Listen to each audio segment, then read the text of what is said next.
नमस्ते दोस्तों, आप सब कैसे हैं? अगर आपको मेरी कहानी पसंद आई हो तो कृपया चैनल को लाइक और सब्सक्राइब करें। गांव की टेढ़ी मेढ़ी सड़कों पर सन्नाटा पसरा था। रात के करीब 11 बज रहे थे। रामू अपनी पत्नी शकुन और 6 साल के बेटे गोलू के साथ शहर से लौट रहा था। रामू के कंधे पर भारी झोला था और चेहरे पर थकान। उन्हें लगा था कि आखिरी बस छूट गई होगी, लेकिन जैसे ही वे पुरानी हवेली वाले मोड़ पर पहुंचे, धूल उड़ाती हुई एक पुरानी बस उनके सामने आकर रुकी। बस की खिड़कियों से अजीब सी धुंधली रोशनी बाहर आ रही थी।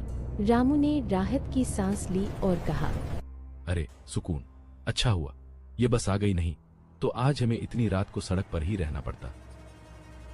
वे बस में चढ़े। बस के अंदर की हवा बहुत ठंडी थी, इतनी ठंडी कि सांस लेते समय मुंह से धुआं निकल रहा था। कंडक्टर कोने में बैठा था।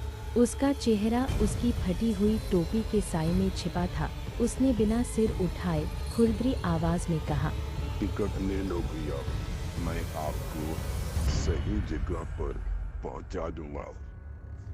शकुन को कुछ अजीब लगा। देखा कि बस में 4-5 सवारी और भी थी। एक बुढ़िया कोने में बैठी माला जप रही थी, लेकिन उसकी उंगलियां नहीं हिल रही थी। 2 आदमी पीछे वाली सीट पर बैठे थे, पर उनके शरीर एकदम अकड़े हुए थे, जैसे लकड़ी के लट्ठे हों।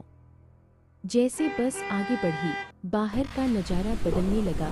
जो रास्ता गांव जाता था वह अब घने जंगल और खंडहरों की तरफ मुड़ने लगा। रामू चिल्लाया, अरे ड्राइवर, तुम बस गलत रास्ते पर ले जा रहे हो। हमारा गांव पीछे छूट गया है। अचानक बस की लाइट जलने बुझने लगी। शकुन ने नीचे देखा तो उसके पैरों के नीचे से खून की एक पतली लकीर बह रही थी। जब उसने पास बैठी उस बुढ़िया की तरफ देखा, ये बस गांव नहीं जाती, ये कब्रिस्तान जाती है। आज यहाँ से कोई जीवित नहीं लौटेगा। तभी बस एक जोरदार झटके के साथ रुकी। बाहर न कोई सड़क थी, न कोई घर, सिर्फ पुरानी कब्रें और जलती हुई चिताओं की गंध थी। कंडक्टर धीरे धीरे खड़ा हुआ। उसकी गर्दन एक तरफ पूरी तरह मुड़ी हुई थी और उसकी चमड़ी जगह जगह से उधड़ी हुई थी। वह रामू की तरफ बढ़ा और बोला, चलो चलो जल्दी उतरो, ये आखिरी स्टॉप है। परिवार के साथ उतरो, जल्दी जल्दी बस से उतरो, ये आखिरी स्टॉप है। रामू ने डर के मारे गोलू को गले से लगा लिया।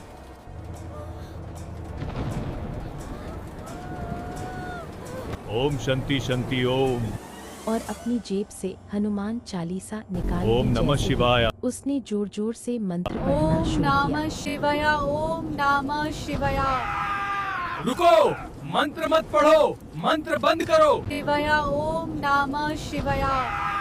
बस के अंदर मौजूद सवारियां भयानक आवाजों में चीखने लगी। बस की खिड़कियां अपने आप टूटने लगी और अंदर का तापमान और गिर गया। चलो अब वक्त आ गया है, हमें रोकना हो। जल्दी करो, हमारे पास बहुत कम समय है, हमें जल्दी से बस से उतरना होगा।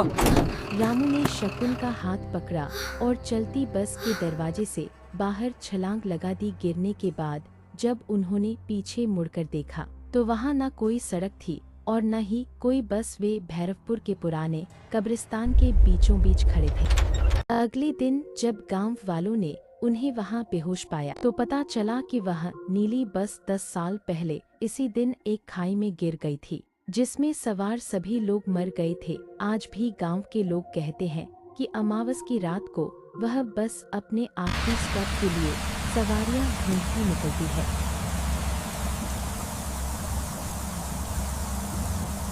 रामू अपने परिवार को लेकर सुरक्षित घर वापस तो आ गया था, लेकिन वह डरावनी रात उसका पीछा नहीं छोड़ती। जैसे ही शाम होती थी, रामू को वही बस की आवाज सुनाई देती थी। उसे ऐसा लगता था कि वह बस आज भी उसका पीछा कर रही है। रामू यह बात अपने दोस्त को बताता है, भाई छगन, मुझे तेरे से कुछ जरूरी बात करनी है। जब से भूतिया बस का हादसा मेरे साथ हुआ है,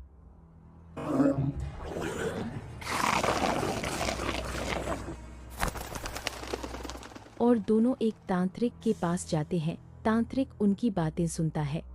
बेटा, ये बस तुम्हारा पीछा तब तक करती रहेगी जब तक इसका टिकट रजिस्टर नहीं जलेगा। अगर बचना चाहते हो तो तुम्हें इसे अभी जलाकर राख करना होगा।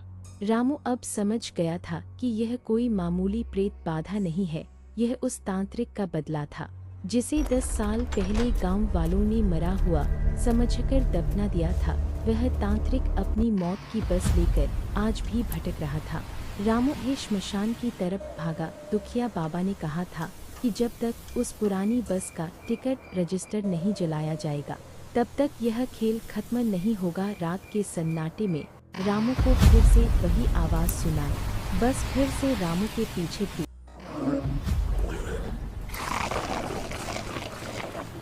रामू को फिर से वही आवाज सुनाई। बस फिर से रामू के पीछे थी। इस बार बस के अंदर से उन यात्रियों के चिल्लाने की आवाजें बच के रहो मुझसे, मैं किसी को नहीं छोड़ूंगा। मैं बोला था मेरा पीछा मत करो। जो सालों पहले उस दुर्घटना में मरे थे, बस की खिड़कियों से सड़े हुए हाथ बाहर निकल रहे थे जो रामू को अंदर खींचने की कोशिश कर रहे थे। तभी रामू को वह तांत्रिक दिखाई दिया। वह बस के ऊपर खड़ा होकर अट्ठास कर रहा था। बच के रहो मुझसे, मैं किसी को नहीं छोड़ूंगा। मैं बोला था मेरा पीछा मत करो। उसके हाथ में वही पुरानी नीली डायरी थी जिसमें उसने मरने वालों के नाम लिखे थे। रामू ने हिम्मत जुटाई और तांत्रिक की तरफ एक जलती हुई मशाल फेंकी।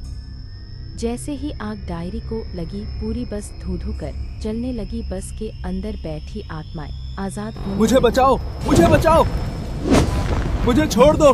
मैं अब किसी को परेशान नहीं करूंगा, मुझे छोड़ दो। आजाद होने लगी। तांत्रिक की चीखें पूरे आसमान में गूंज उठी। धीरे धीरे वह खौफनाक बस धुएं में बदल गई। सुबह जब सूरज की पहली किरण पड़ी तो गांव के मोड़ पर सिर्फ राख का एक ढेर पड़ा था। वह तांत्रिक और उसकी बस हमेशा के लिए खत्म हो चुके थे।